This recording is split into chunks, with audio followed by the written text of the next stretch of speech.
Is today the day that Damian Wayne finally avenges the murder of Alfred Pennyworth at the hands of Bane? Well, not if Bruce has anything to say about it. What'll happen next? Well, let's hop into the pages of Batman and Robin issue number 12 and find out next together, shall we? So then, this issue's interesting little narrative conceit is that we're actually treated to several very important flashbacks in the history of the relationship between Alfred and Damian. These start right before the events of City of Bane, when Damian was once again walking out on the Bat family, feeling that he wasn't respected and this place wasn't really his home, and eventually ends working all the way backwards to the butler and the young vigilante's first meeting all the way back in Batman and Son. It's all very cool, and once again I tip my hat to Joshua Williamson for showcasing just how much continuity he's absorbed, and how he can use it all to help inform this new story, only with some minor tweaks here and there. Now, in the present on Dinosaur Island, Batman is duking it out with Vengeance, daughter of Bane, in another nice bit of connective tissue. The book remembers, hey, this is actually the first time Batman and Bane's clone daughter have met each other. In fact, Batman assumed that father and daughter didn't like each other very much, so he's surprised to see them working together. As Vengeance explains, they met when they were both at their absolute lowest, and now they hope to build a brand new life for themselves away from all the stresses and troubles of Gotham, and if maintaining this brand new life means killing the Dark Knight, then Vengeance is a-okay with that. Of course, Batman doesn't care about his own literal life all that much at the moment. Instead, he's more concerned about the figurative soul of his son. After all, Damian has come here with bloodlust in his heart, looking to end the life of Bane, the man who killed Alfred. And Bruce knows full well if Damian actually goes ahead with this, he might end up making a decision that he'll regret for the rest of his life. Bane's not scared of Mortal Kombat either, though. The way he puts it, he's faced death every day of his life from the moment he was born. That death has come for him every day in different forms, and if today it comes in the form of a vengeful child, well, he'll just deal with this problem as it comes. We also get a chance to learn a little bit more about what the hell the Cult of the Cobra were doing on the island. Apparently, they were conducting their own Venom-based experiments. As we know, the effects of the super steroid are short and fleeting. Cobra thought that if they could come to Dinosaur Island and splice it with the timeless beast that called this place home, they could prolong Venom's effects. Unfortunately, though, their new Venom only ended up creating more feral, more deranged test subjects. It was after that Bane and Vengeance decided to cut ties with the cult, and naturally Cobra didn't end up taking that all too well. Now, to Damian's credit, he actually ends up doing pretty damn well in the fight, mainly by using the very same tactics of stealth and patience that his father always tried to impart on him. In fact, Bane even admits, "You are so much like your father, young Robin." Only for Damian to fire back by saying he's nothing like his father, he'll make the ultimate decision that his father never could, and that despite all of Bane's grandstanding over the years, he never really understood Batman as well as he thought. It's the reason he keeps losing. And building on the themes of fathers and their sons, it's with that we're treated to the final flashback, which is actually one of the original meetings between Damian and Alfred. Young Damian says that he doesn't need the English butler, he doesn't need anyone, he can do anything on his own.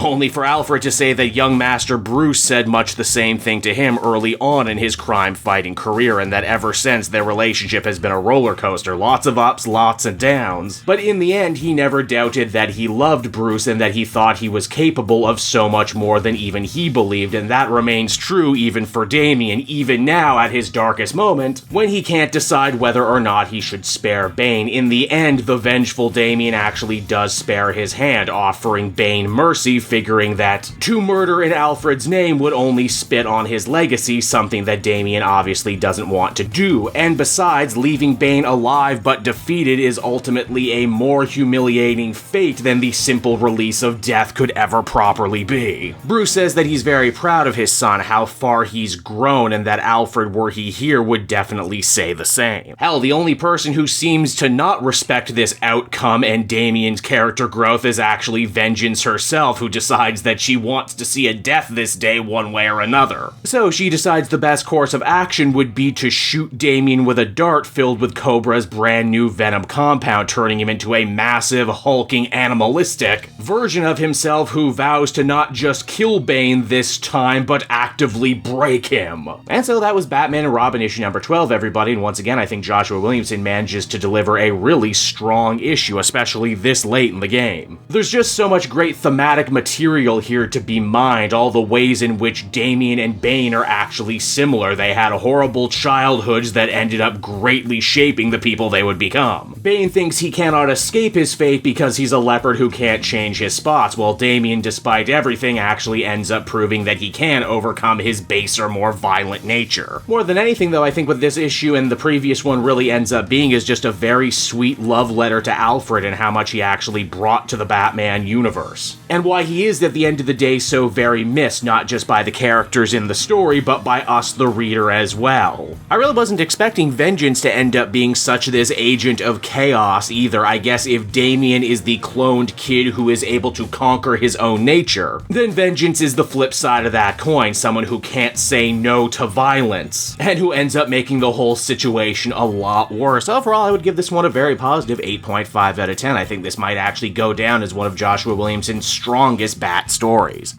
Hey there everyone, it's your pal Cape Joel again, and if you're seeing my face right now, that means you watched to the end of the video, and I'll always be grateful for that. Retention helps in this crazy YouTube game, and so does becoming a patron. If you head on down to the description, you can find a link to my Patreon page. Recently just redid all the tiers, a lot of cool stuff offering up there, exclusive commentaries, exclusive polls, behind the scenes concept art for Capes and Quests. That's the brand new D&D show I've started soon. Never been a better time to become a patron. You can become a patron for as little as $1 a month and help the channel grow and, help me continue to deliver content like what you just saw. So I want to thank you all, and I will see you again next time. Bye-bye.